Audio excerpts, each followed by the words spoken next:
First Class V here, back with another GCSS-Army helpful video. And today we're going to continue our series with video 11 or part 11 with closing a dispatch inside of my workplace. All right, so this is pretty simple. Look, CASCOM built this workplace to make our job easier, so they're really pushing it on us. Like I told you at the beginning of the series, not many people know about my workplace or don't even know how to operate it, and it's really user friendly. And they're getting ready to drop more stuff that you can actually do into it. Okay, so make sure you're looking out for that. So before we get started, if you're new to the channel, make sure you hit that like and subscribe button, hit that bell, be notified every time a video is uploaded and posted. Also, if you're looking for a certain video series or ideas that you want to give me to make, or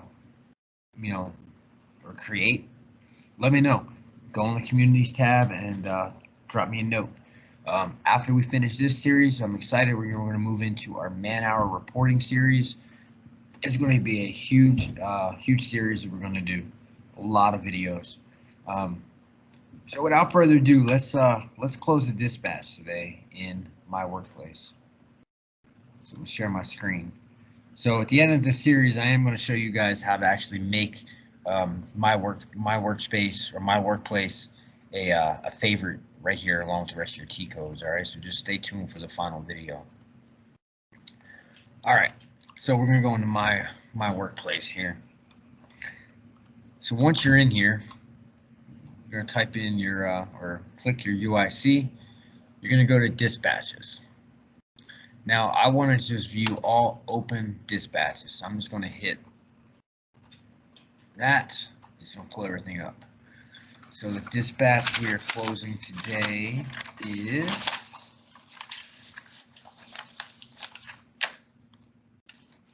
a little slow right now.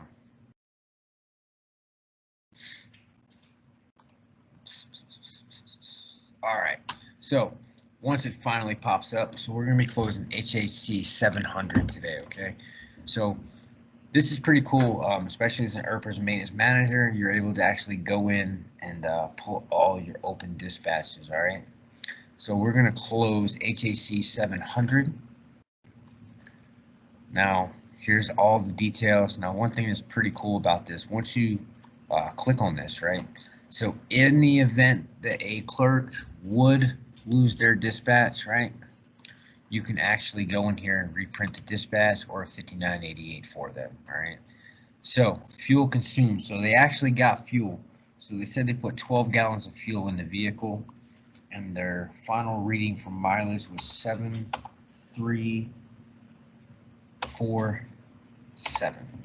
All right, so no oil consumed. Operating hours, of course, it doesn't have operating hours, and all you're going to do is hit submit. Once you hit submit, it's going to ask you confirm complete dispatch notification. So notification has successfully been completed. All right, so with that said, the notification is closed out the D1. So if we were to go back in, let me show you, go back, HAC 700, and if you notice, it's available now. All right, so that's how you close a dispatch in AIT workplace. So I hope this video was helpful. Like I said, we've done several videos in this series. Make sure you go back and watch those series, watch that playlist. I have a lot of content on the channel right now. Keep in mind, we have a complete SSL bench stock, shop stock series we've completed. We got a TMD series that we completed. We got our weekly maintenance focuses we completed, and a bunch more GCSS-Army helpful videos. We're about halfway through our demand analysis series. We'll be working on that again sometime this week. But like I said, I hope this video was helpful. Hit that like and subscribe button. And as always, go Ordnance.